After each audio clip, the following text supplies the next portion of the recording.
Good morning ji, welcome to lecture number 5 of employees cost.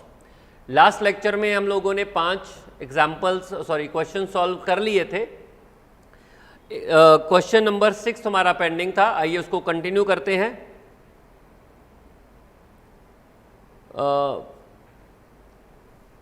पुरजीत ji possible नहीं है, time management में problem आती है।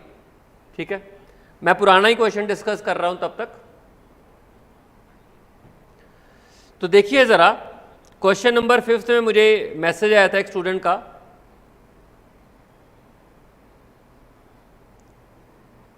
कृष्णा जी 2 दिन ब्रेक ही मिलती है आपको, 5 दिन हम लोगों ने करना होता है, बहुत अच्छी तरह से कर लें, उतनी जल्दी फ्री हो जाओगे।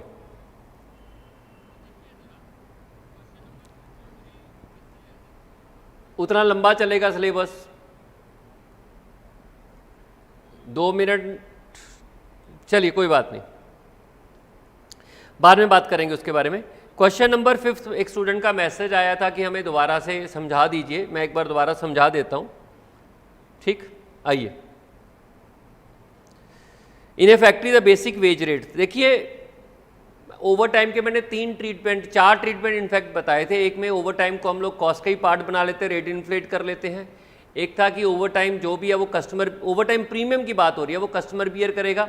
और तीसरा, ओवर टाइम प्रीमियम ओवरहेड में ट्रांसफर हो जाएगा अगर डिपार्टमेंट के रिक्वायरमेंट के ऊपर हम लोगों ने ओवर टाइम करवाया है। और चौथा ये कि अगर अबनॉर्मल रीजंस की वजह से ओवर टाइम करवाया तो जो ओवर टाइम प्रीमियम है वो कॉस्टिंग P&L का पार्ट बन जाएगा। ठीक है, तो जो ओवर टाइम प्रीमियम है ना, उसकी बात हो रही है यहाँ पर कि ओवर टाइम जो प्रीमियम आप पे कर रहे हो उसकी ट्रीटमेंट क्या होगी, क्योंकि वहाँ पे जो रेट है ना वो डबल, प्रीमियम का मतलब एक्स्ट्रा जो पेमेंट कर रहे हो एम्प्लॉइज़ को ओवर टाइम की वजह से, क्या वो एक्स्ट्रा पेमेंट एम्प्लॉय कॉस्ट का पार्ट बनेगा, क्या एक्स्ट्रा पेमेंट कस्टमर को जाएगा जिसकी रिक्वायरमेंट के ऊपर हम लोगों ने ओवर टाइम करवाया है, क्या वो जो एक्स्ट्रा पेमेंट है वो ओवरहेड का पार्ट बन जाएगा, क्या वो एक्स्ट्रा पेमेंट है वो कॉस्टिंग P&L में जाएगा। वो हमें डिसाइड करना होगा कि वो एक्स्ट्रा पेमेंट जाएगा कहाँ। ठीक है, आइए देखते हैं।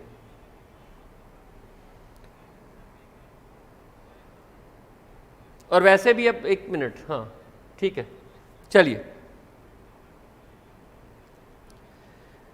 सबसे पहले हमें ओवर टाइम प्रीमियम निकालना पड़ेगा। Over time premium I think आपने कैलकुलेट कर लिया है कि ओवर टाइम प्रीमियम हमारा कितना आया है यहां पर।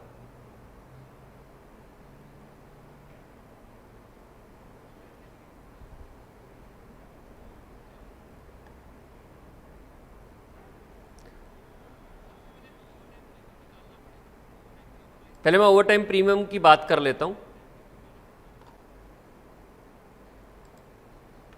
यहां पर अगर मैं इसका ओवर टाइम प्रीमियम निकालूं, सिर्फ ओवर टाइम प्रीमियम निकालना है,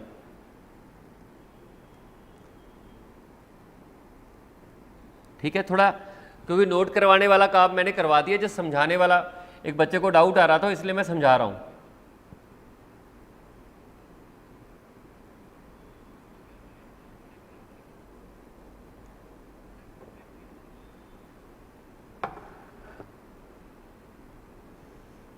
ओवर टाइम प्रीमियम देखिए, आप 20,000 घंटे, देखो नॉर्मल टाइम पर तो ओवर टाइम प्रीमियम होता ही नहीं है,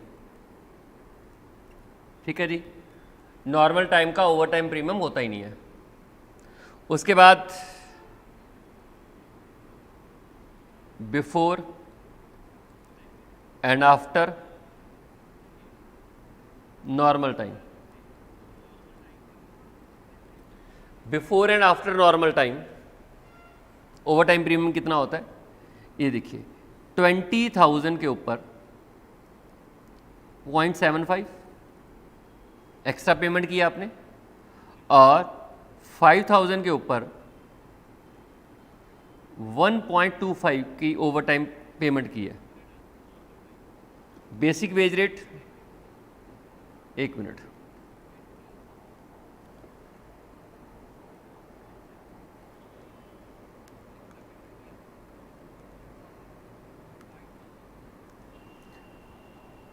$7.5 and 12.5, सॉरी रुक जाइए,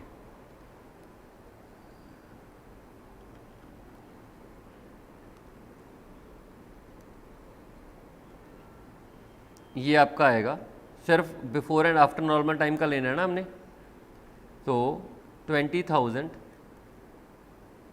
इंटू 7.5, तो 1,50,000 का ओवर टाइम प्रीमियम यहाँ पर आ गया। ठीक,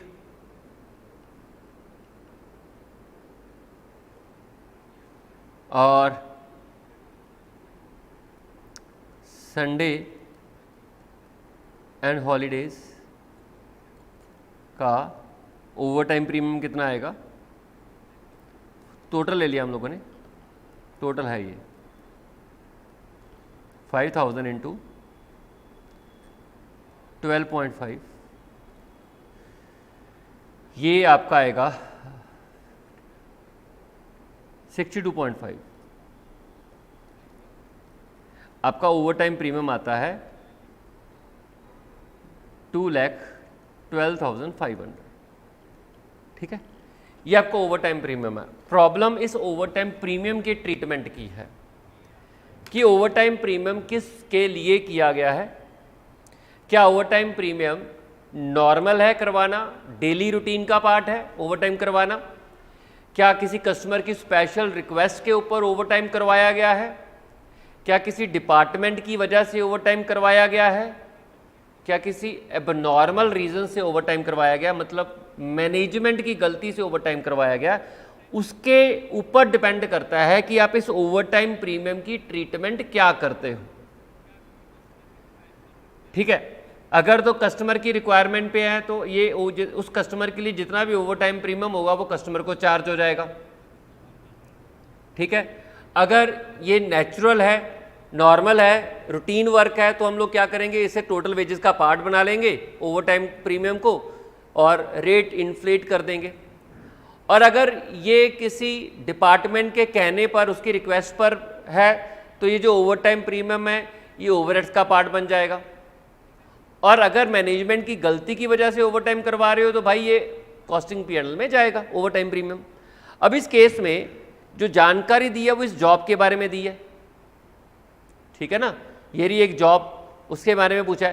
कहते हैं ओवर टाइम लेबर की शॉर्टेज है इसलिए करा रहे हैं, तो एक काम करते हैं ना, जो ओवर टाइम प्रीमियम है उसे नॉर्मल वेजेस का पार्ट बना लेते हैं और नॉर्मल रेट ही इन्फ्लेट कर लेते हैं। रेट पर आर आ जाएगा और 1125 घंटे लगे हैं जॉब जेड पे, उसे मल्टीप्लाई करके हम लोग उसका रेट निकाल लेंगे। दूसरे केस में कहते हैं ओवर टाइम इरेगुलर है। ठीक है, irregular, when over time is worked irregularly to meet the requirement of production. Regular नहीं है लेकिन किसी डिपार्टमेंट की रिक्वायरमेंट के हिसाब से हम ओवर टाइम करवा लेते हैं।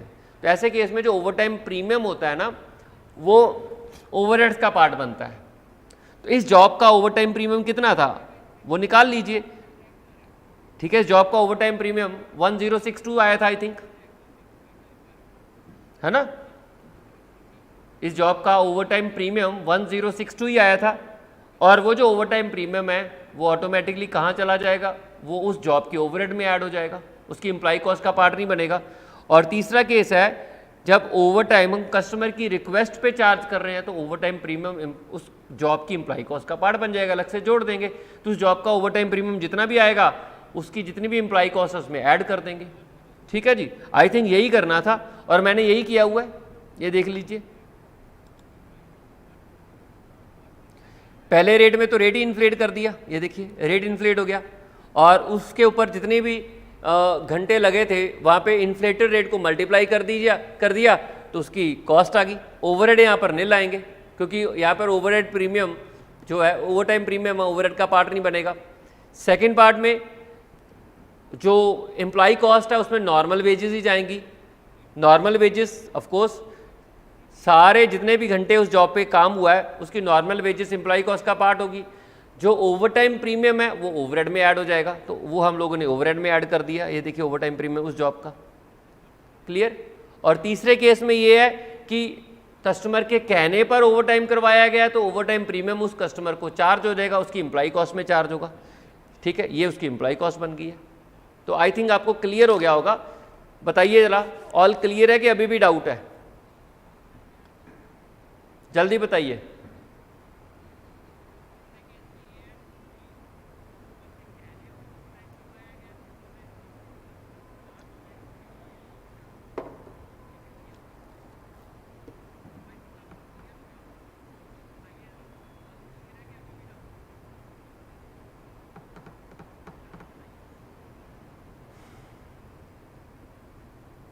ये सारा गेम ओवर टाइम प्रीमियम का, आप उसे कैसे करोगे?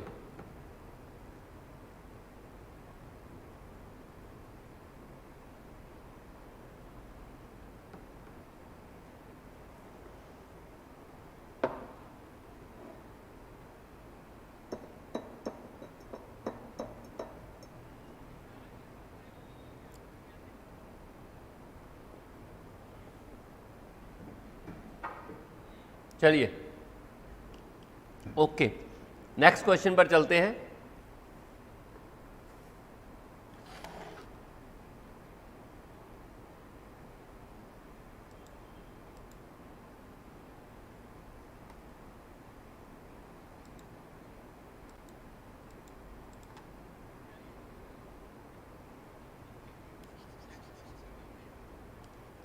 Calculate the earning of worker A and B from the following particulars. Calculate the earning of workers A and B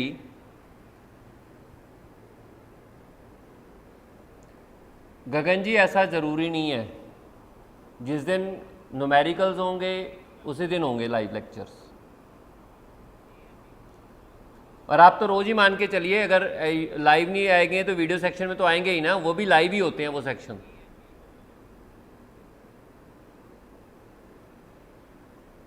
नहीं जी, अब नॉर्मल ट्रीट नहीं होगा बी पार्ट में, अब नॉर्मल मैनेजमेंट की गलती से होता है।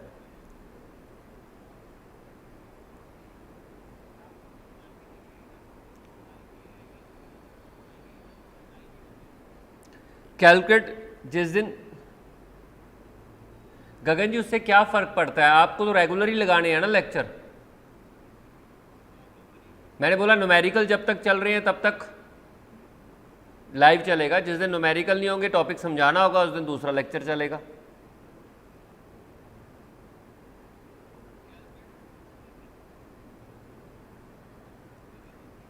तो भाई आप तो उठ के उसी समय लेक्चर लगाइए ना, उसी समय। वीडियो लेक्चर में रिकॉर्डेड तो आपको मिलने नहीं है ना, आपको लाइव ही मिलने हैं, चाहे वो वीडियो सेक्शन में मिले चाहे यूट्यूब लिंक मिले। दोनों केसेस में टाइमिंग तो वही रहनी है। रिकॉर्डेड लेक्चर नहीं मिल रहे आपको, लाइव ही मिल रहे हैं। बस एक में ये है कि आपको यूट्यूब लाइव मिल जाता है, दूसरे में हमें वीडियो सेक्शन में लाइव कर देते हैं, वहाँ आप कमेंट नहीं कर पाते हो, बस होता तो वो भी लाइव है।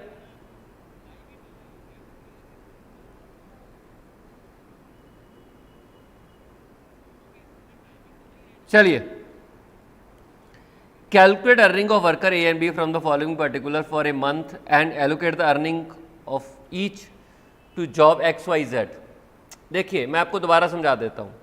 Calculate earning of worker A and B की आपको वर्किंग अर्निंग कैलकुलेट करनी है, वर्कर है दो, ठीक।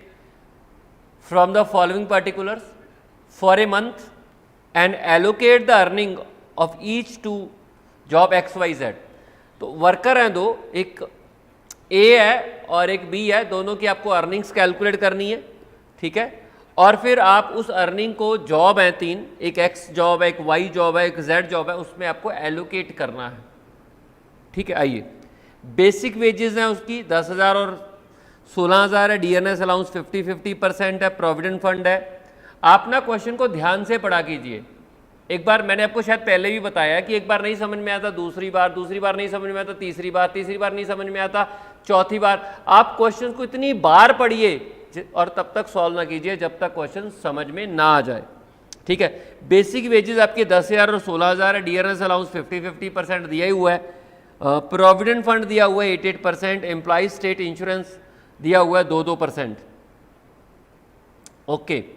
उसके बाद ओवर टाइम दिया हुआ है 10 रुपये का, द नॉर्मल वर्किंग 10 घंटों का ओवर टाइम दिया हुआ है, the normal working hours for the month are 200, over time is paid at the double the total normal wages and DNS allowance, employer contribution to state insurance and provident fund are equal rate with employ contribution, ठीक है। The 2 workers were employed on job XYZ in the following proportion, over time was done on job this and this, ठीक है, Y job पे। तो आपको calculate करना है, सबसे पहले वर्कर की अर्निंग्स निकालनी है। Calculate earning of worker A and B from the following particular for the month and allocate the earning of each to job XYZ। तो पहले तो हम वर्कर की अर्निंग कैलकुलेट कर लेते हैं कि उसे कितना पैसा उसका बनता है, ठीक है, और फिर हम कैलकुलेट करेंगे कि भाई फिर जो वर्कर की कॉस्ट है उसे एलोकेट कर देंगे।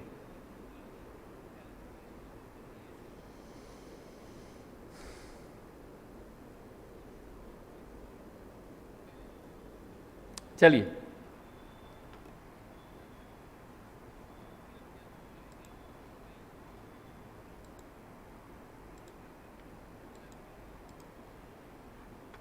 क्वेश्चन नंबर 6 है।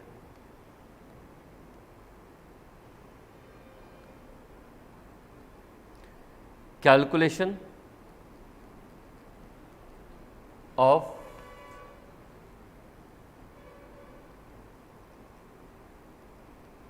अर्निंग ऑफ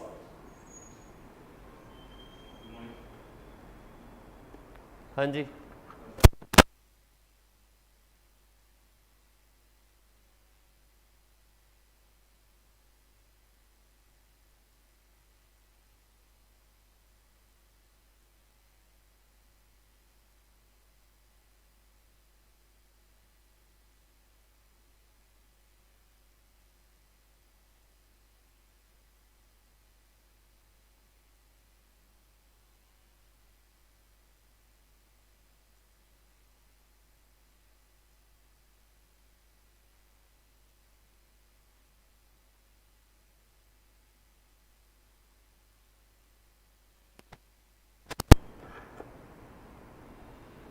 चलिए earning of each worker,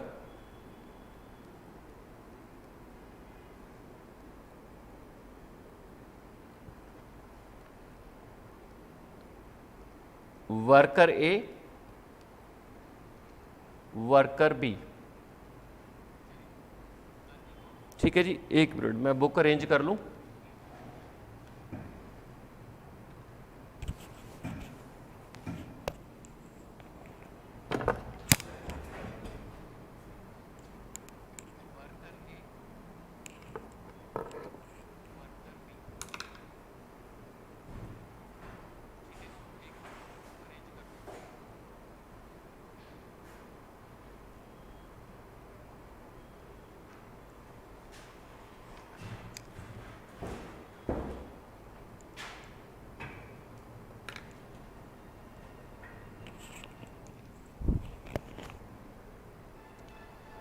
okay जी, सबसे पहले बेसिक वेजेस,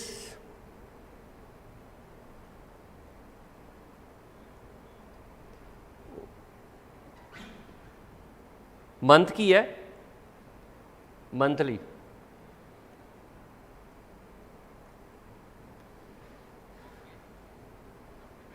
$10,000 यहां पर और 16,000 यहां पर।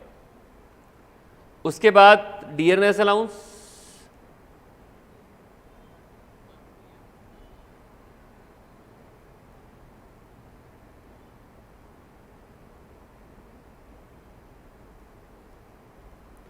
Dearness allowance 50% of basic wages, तो 10,000 का 50% कितना आया, 5,000 हो गया, और 16,000 का 50% 8,000 हो गया, 15,000 और 24,000। उसके बाद प्रोविडेंट फंड,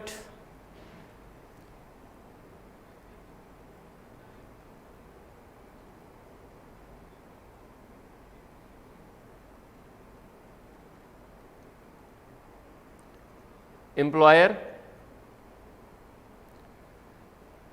कंट्रीब्यूशन,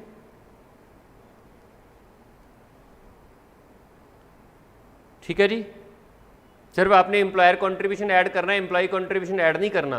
मैंने आपको बोला था कि एम्प्लॉयर वाला कंट्रीब्यूशन ही ऐड होगा।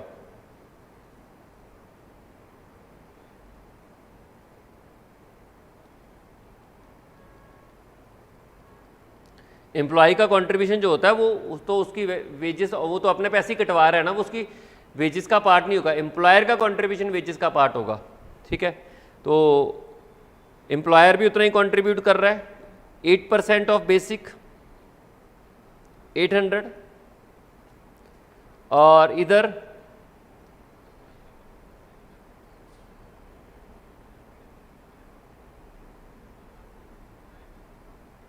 1280, ठीक है जी। उसके बाद employ state insurance,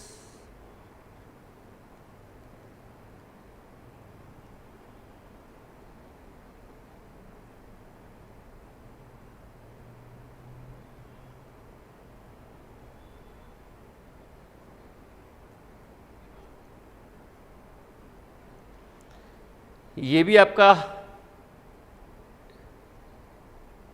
employer contribution, ठीक है जी। 2% ऑफ बेसिक वेजेस, 200 और 320। उसके बाद ओवर टाइम,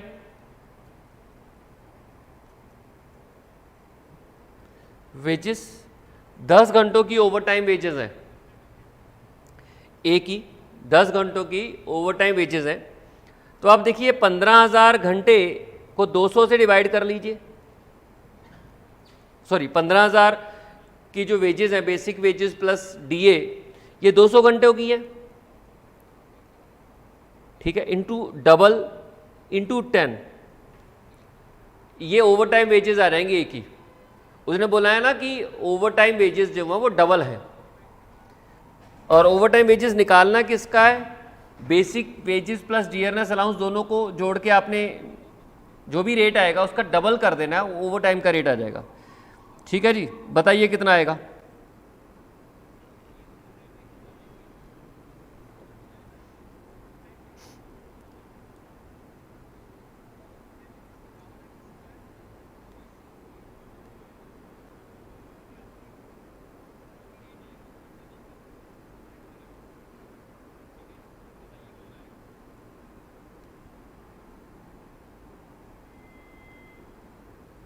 $1,500,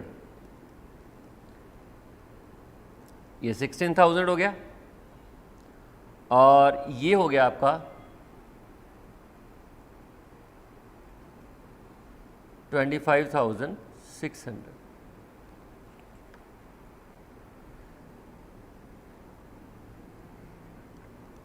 टोटल वेजेस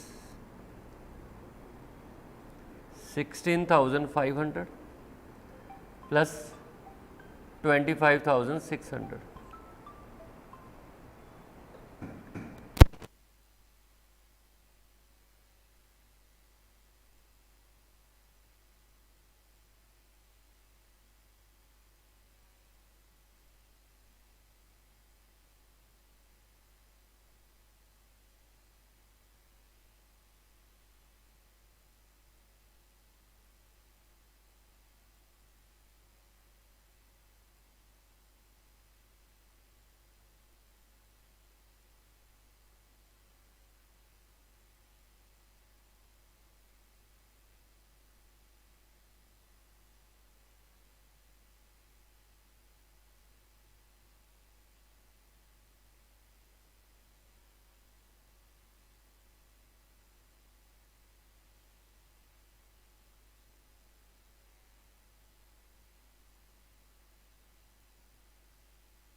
हाँ जी, चलिए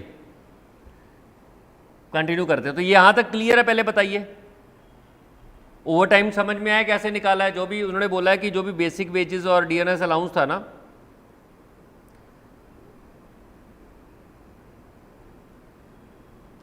जो भी बेसिक वेजेस और डीएनएस अलाउंस था,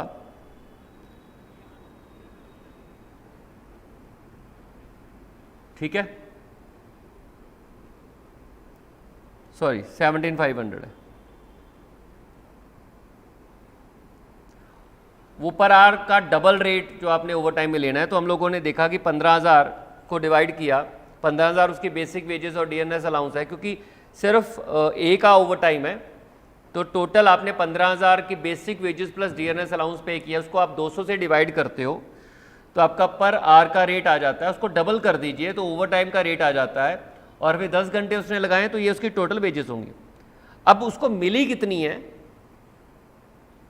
ठीक है, लेस डिडक्शंस।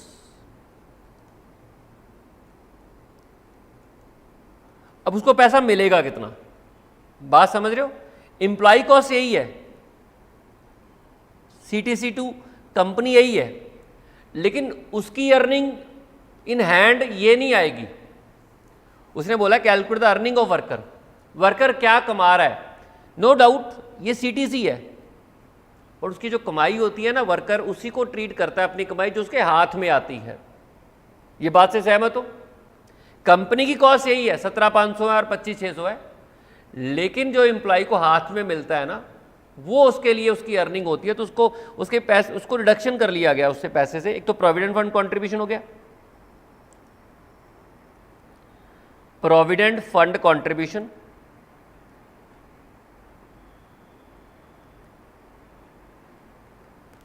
ठीक है जी, एम्प्लॉयर का, और दूसरा एम्प्लॉय का, दोनों का कटेगा, बराबर है। तो 800 इसका कट जाएगा और 800 इसका कट जाएगा, और similarly 1280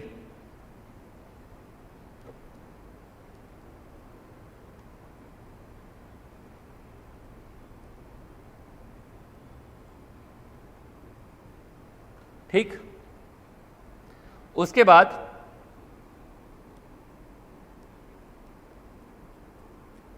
employees state insurance, employer का भी कटेगा और एम्प्लॉय का भी कटेगा।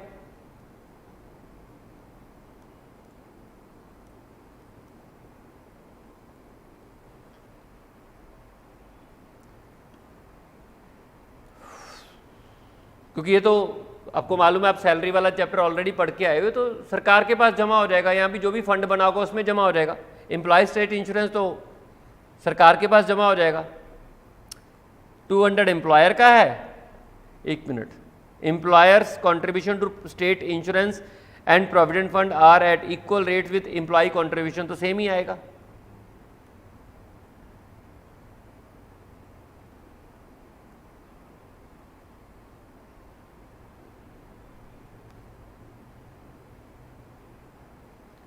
Net earning of workers,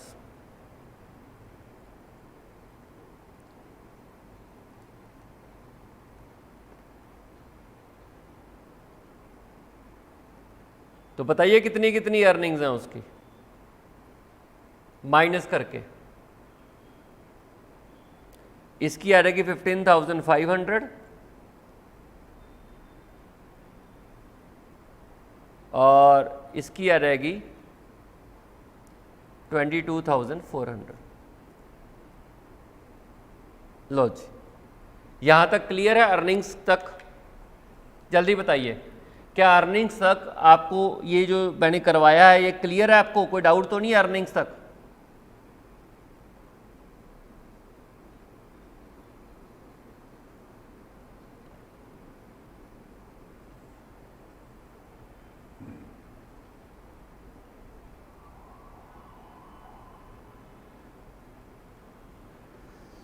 okay ji,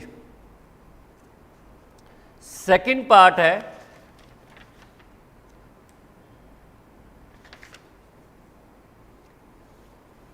allocation करनी है।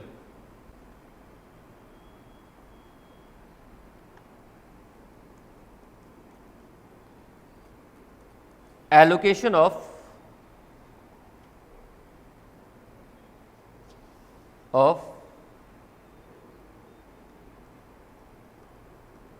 earnings of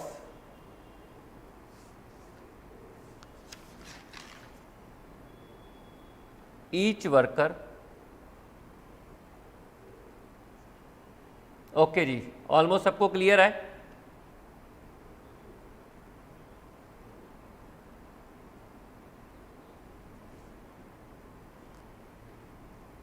to job X Y and Z, X Y Z. सबसे पहले वर्कर ए की नॉर्मल वेजेस, फिर ओवरटाइम वेजेस। देखिए, जो जॉब एलोकेशन कंपनी करेगी ना, वो सीटीसी को एलोकेट करेगी। उनको कोई मतलब नहीं कि वर्कर क्या ले रहा है, वर्कर को मिल क्या रहा है। कंपनी के लिए जो कॉस्ट होती है ना, बेसिकली वो सीटीसी है, तो उसी को वो एलोकेट करेगी। वर्कर बी का ओवरटाइम है नहीं है, उसके सिर्फ नॉर्मल वेजेस हैं।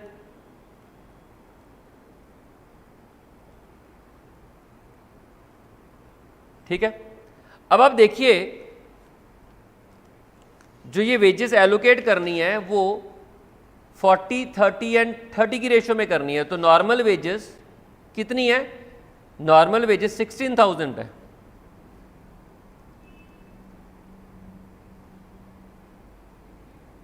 ठीक है जी, वर्कर ए की नॉर्मल वेजेस 16,000 है। तो इस 16,000 को आप बांट दीजिए 40, 30, 30 में। जल्दी बताइए कितना आएगा 40, 30, 30 में।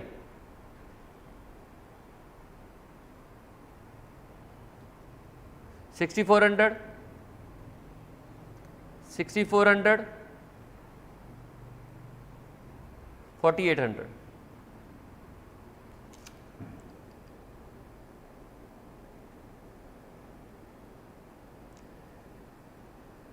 वही होगा जी। जतीश जी का सवाल है, सर अगर क्वेश्चन में, क्या मैंने गलत ले लिया कुछ? 56 आएगा यहाँ पर।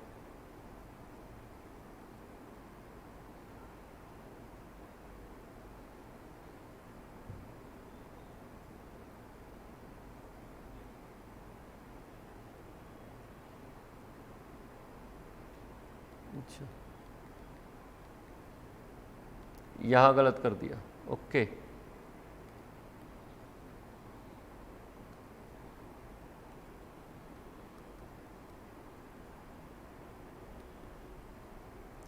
जतीश जी का सवाल है कि सर अगर क्वेश्चन में सिर्फ लिखा हो कि over time is paid at double the ordinary wages, तो हम ऑर्डिनरी रेट कौन सा लेंगे? ऑर्डिनरी वेजेस का रेट शायद मैंने आपको पहले ही बोला था, ये basic wages plus dearness allowance दोनों होता है। दोनों का रेट निकाल के उसे डबल करना होता है। ठीक है जी, क्लियर जतीश जी? तो क्वेश्चन अगर साइलेंट भी हो ना, तो भी हम लोगों ने जो रेट निकालना है ना ओवर टाइम का, वो आप नॉर्मल रेट निकाल लीजिए पहले पर आर, जिसमें बेसिक वेजेस और डियरनेस अलाउंस दोनों लोगे, उसको डबल कर दोगे, वो आपका ओवर टाइम का रेट आ जाएगा। ओवर टाइम के रेट में आपको बेसिक वेजेस और डियरनेस अलाउंस दोनों लेने होते हैं। चलिए,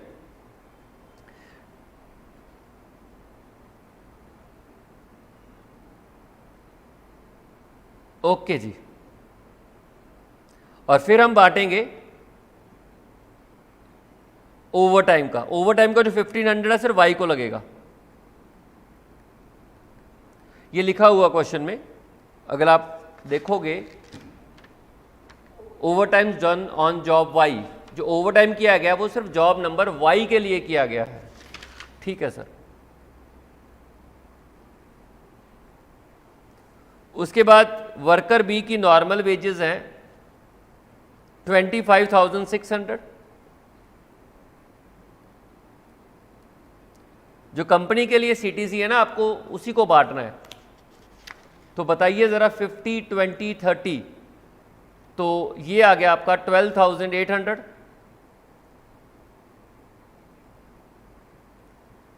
ठीक, और ये आपका आएगा 5,120 और 7,680। इस तरीके से आपने ये तीनों जॉब्स को आपने कॉस्ट एलोकेट कर देनी है। 19,200,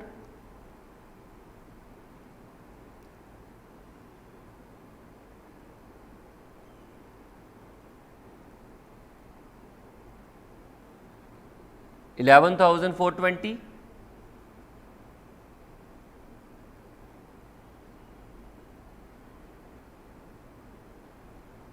12,480। लो जी, this is the question from my side. कोई डाउट है पूछ लीजिए।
चलिए जी, कोई डाउट नहीं है तो आगे चलते हैं। अब आप देखिए, हमारा ये वाला पार्ट ना कंप्लीट हो गया, एम्प्लॉय कॉस्ट वाला, कि एम्प्लॉय कॉस्ट कैसे निकालनी है, आइडल टाइम की ट्रीटमेंट क्या होती है, एम्प्लॉय कॉस्ट के कंपोनेंट क्या क्या होते हैं, ओवर टाइम प्रीमियम की ट्रीटमेंट क्या होती है।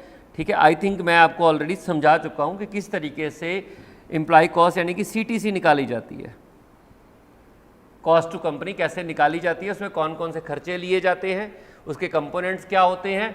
और यहाँ पर हम लोगों ने वर्किंग ऑफ द वर्कर के भी बात की थी कि वर्कर को क्या मिलता है, ऑफकोर्स डिडक्शंस काट के मिलेगा उसको, और आइडल टाइम की ट्रीटमेंट क्या होती है और ओवर टाइम की ट्रीटमेंट क्या होती है। ओवर टाइम प्रीमियम की खास करके ट्रीटमेंट हम ऑलरेडी इस टॉपिक के अंदर कवर कर चुके हैं। मुझे नहीं लगता कि आपको इस टॉपिक पे अभी आपका डाउट रहना चाहिए। नो सर, कोई डाउट नहीं है। चलते हैं आगे। उसके बाद करते हैं employees calculation of employees cost under different wage payment plans. ये हमारा नेक्स्ट टॉपिक है, आइए शुरू करते हैं। Calculation of employees cost under different wage payment plans.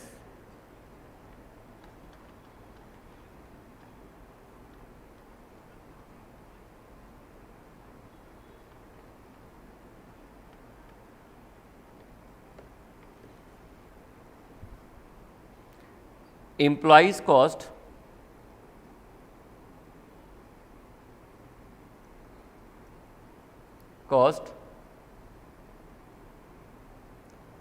under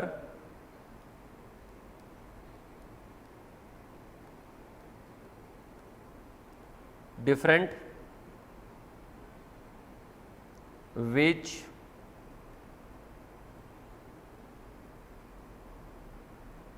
payment plans.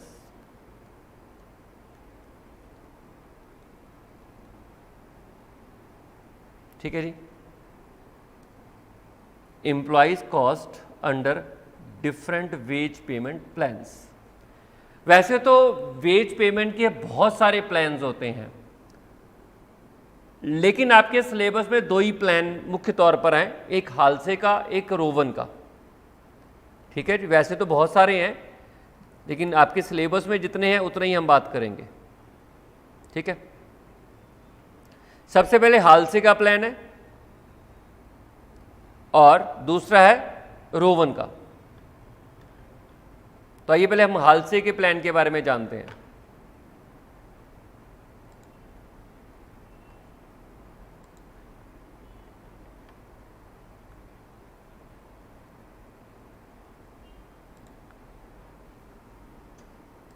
पहला,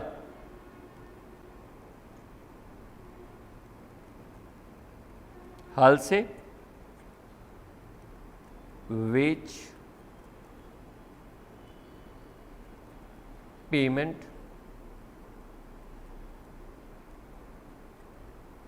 प्लान। हाल से का जो वेज पेमेंट प्लान है वो time based wage payment plan. आपको मालूम है कि एम्प्लॉयज को पे करने के ना दो तरीके होते हैं, एक टाइम वेजेस होती हैं, एक पीस वेजेस होती हैं, जानते हो ये, है ना। वर्कर को पे करने के दो तरीके होते हैं, एक आप टाइम के हिसाब से पे करते हो, एक पीस वेजेस के हिसाब से पे करते हो, यानी कि आउटपुट के हिसाब से पे कर सकते हो, ठीक है। जो हाल से का प्लान होगा वो time based wage payment plan है with bonus for time saved.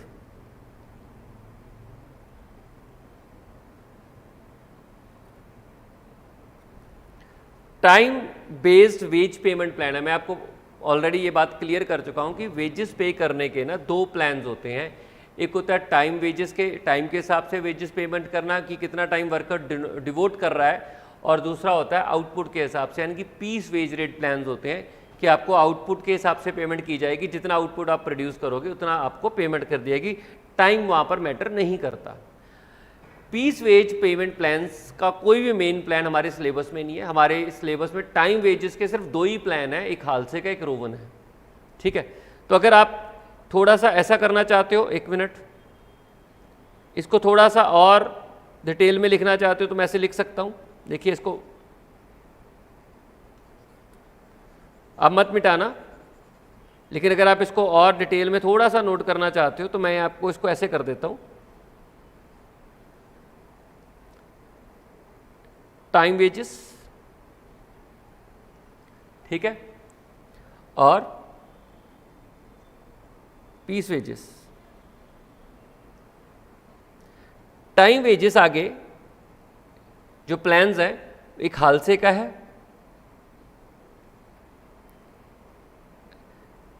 एक रोवन का है। पीस वेजेस में कोई भी पर्टिकुलर प्लान आपके सिलेबस में नहीं है। चलिए अब हम पढ़ते हैं हाल से का।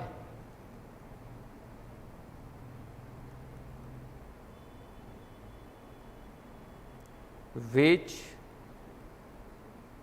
Payment plan.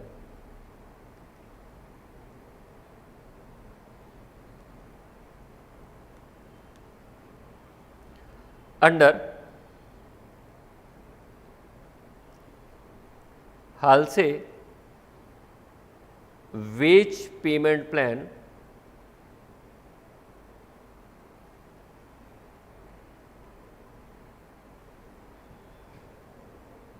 wages are paid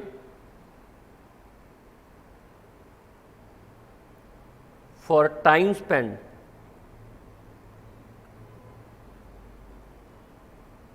on the job. Wages are paid for time spent on the job. आप जितना टाइम स्पेंड जॉब के ऊपर करोगे उसके हिसाब से आपको वेजेस पेमेंट होगी। And bonus is paid for the time saved. Percentage of bonus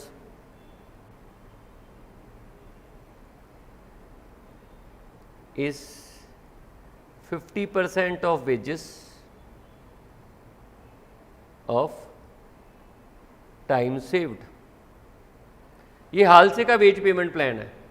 जो हाल से का वेज पेमेंट प्लान था ना, उसमें दो कंपोनेंट है। एक तो आपको टाइम जितना आप स्पेंड करोगे उसके हिसाब से आपको पेमेंट मिलेगी, और दूसरा आपको बोनस मिलेगा। जो बोनस मिलेगा वो किस बात का मिलेगा? वो बोनस आपने जो टाइम सेव करके दिया उसका बोनस मिलेगा, और वो bonus 50% of the time saved की जो वेजेस होंगी ना उसका मिलेगा। ठीक है, आइए देखते हैं यहां पर जो टोटल वेजेस आएंगी, एक तो होगी टाइम वेजेस, मतलब जितना आपने टाइम सेव किया, दूसरा होगा बोनस फॉर टाइम सेव्ड। अब जो टाइम वेजेस होंगी, time taken into rate per hour, clear? जो आपने टाइम लिया है काम करने को, जितना भी टाइम लिया, वो कम लिया ज़्यादा लिया, what ever it may be, ठीक है, आपने टाइम जो लिया into rate per hour, rate per hour का मतलब है कि 1 घंटे का जो रेट होगा, सीधा सा मुद्दा है, जितना समय लगाया उसके हिसाब से आपको पेमेंट मिल जाएगी रेट पर आवर। बोनस मिलेगा time allowed minus time taken, ये आपका टाइम सेव्ड हो गया। अगर आप इसको सिंपल भाषा में लिखो, टाइम सेव्ड हो गया into rate per hour into 50%, यानी कि जितना वर्कर टाइम सेव करेगा उसकी जितनी वेजेस बनेगी उस टाइम सेव की, उसका 50% वर्कर को मिल जाएगा एज ए बोनस। यह है हालसे का प्लान। आई थिंक आपको समझ में आ गया होगा कि हालसे के पेमेंट प्लान के ना 2 पार्ट हैं, एक time wages plus bonus. Purely time wages है, पीस वेज रेट सिस्टम नहीं है ये, और ज़्यादातर हमारे यहाँ पर एप्लीकेबल भी जो होता है ना वो टाइम वेजेस होते हैं, सोशल कंसिडरेशन को ध्यान में रख के। Piece wage rate plans most efficient workers के लिए होते हैं। आम वर्कर के लिए हमेशा क्या होते हैं, टाइम वेजेस होती हैं कि भाई साहब जितना टाइम स्पेंड करोगे उसके हिसाब से आपको पेमेंट मिल जाएगी, ठीक है, जितना टाइम आप लगाओगे, जितना टाइम आप डिवोट करोगे, पेमेंट उसके हिसाब से होगी, उससे कम ज़्यादा नहीं होगी। लेकिन यहाँ पर उसने एक एडिशनल चीज़ लगा दी गई है वर्कर को मोटिवेट करने के लिए कि भाई अगर आप टाइम सेव करोगे ना ऑर्गेनाइजेशन का, तो जो टाइम सेव होगा उसकी जितनी भी वेजेस बनेगी उसका 50% भी वर्कर को मिल जाएगा। तो वर्कर इससे ना मोटिवेट होता है कि वो कम समय में काम करे, नहीं तो जितना टाइम उसको दोगे वो उतने समय में या उससे ज़्यादा समय ले जाएगा। तो जो थोड़े से एफिशिएंट वर्कर्स होते हैं उनको मोटिवेट करने के लिए बोनस दिया जा रहा है। तो टाइम सेव्ड का मतलब आपको क्लियर ये है कि time allowed minus time taken into जो भी रेट पर आर होगा वो आपके टाइम सेव्ड की वेजेस आ जाएंगे, उसका 50% आपको करना है। दूसरा,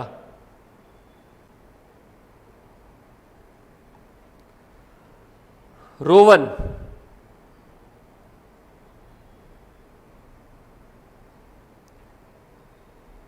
veg payment plan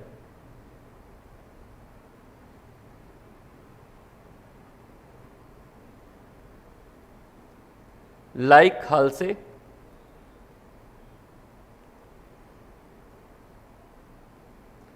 Rowan wage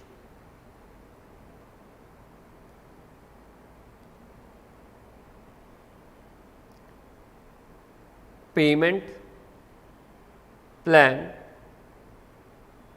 also consists of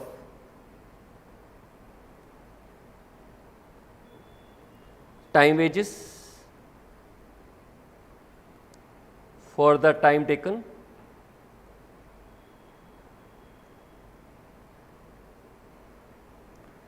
and bonus for the time saved.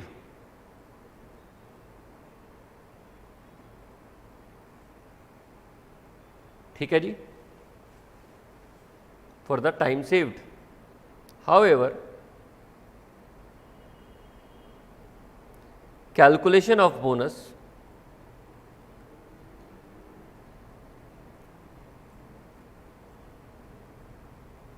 is different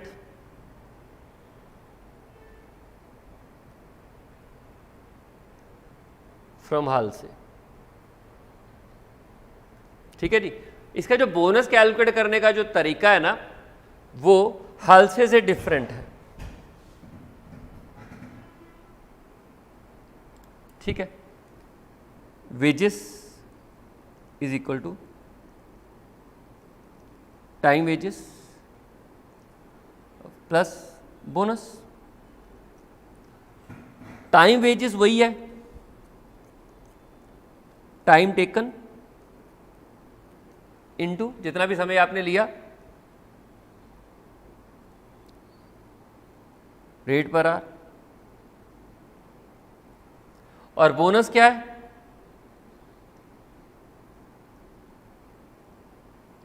time allowed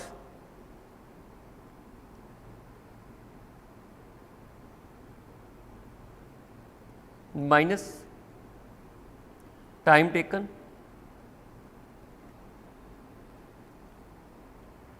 into rate per hour.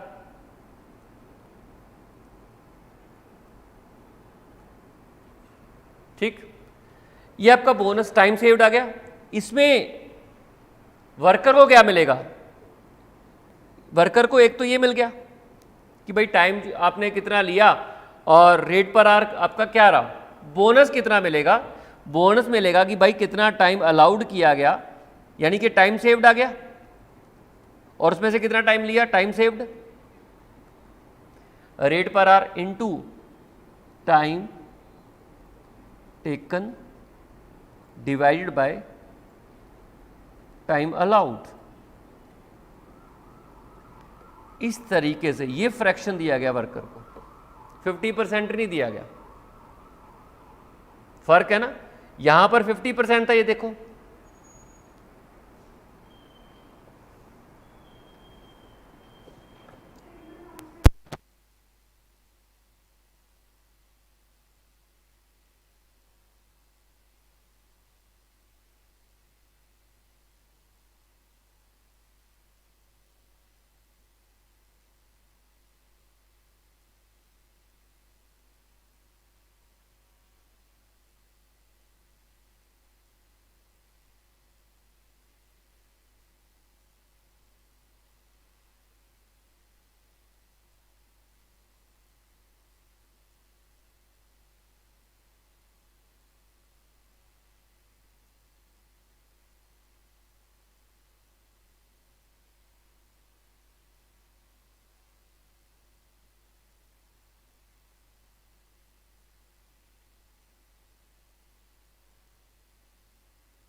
हाँ जी, तो टाइम वेजेस प्लस बोनस है, तो बोनस देने का तरीका दोनों में अलग हो गया ना।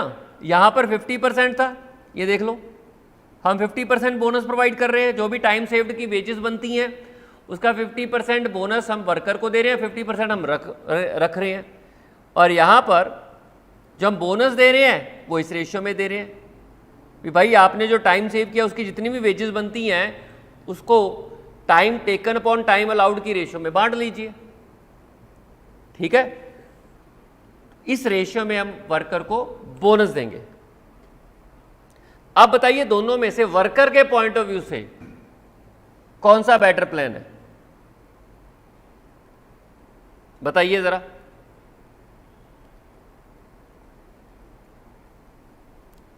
Rowan plan is best for efficient workers as they get higher proportion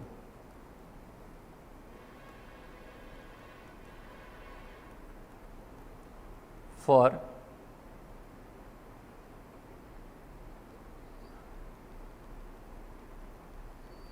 of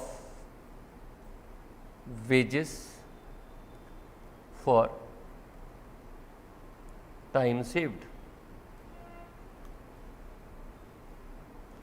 ठीक है जी, रोवन का प्लान ज़्यादातर बच्चों ने रोवन ही दिया है, बस अंकुश जी ने हाल से बोला है। अंकुश जी हाल से नहीं आएगा, रोवन ही आएगा, क्योंकि रोवन को आप देखो ना ज़्यादा प्रपोर्शन मिलेगा। अगर मान लीजिए 10 घंटे उसको दिए गए थे, अलाउड थे, और उसने 8 घंटों में काम कर दिया, तो 80% बोनस मिलेगा उसको। Time taken upon time allowed है, प्रपोर्शन ज़्यादा रहेगा वर्कर का। ठीक है जी। मान लीजिए 10 घंटे अलाउ किए गए किसी काम को करने के लिए, और आपने वो काम 8 घंटों में किया, तो आपने 2 घंटे सेव कर दिए। अब जो आपने 2 घंटे सेव किए हाल से में, तो उसकी वेजेस 50% ही मिलेंगी, रोवन में 80% मिल जाएंगी।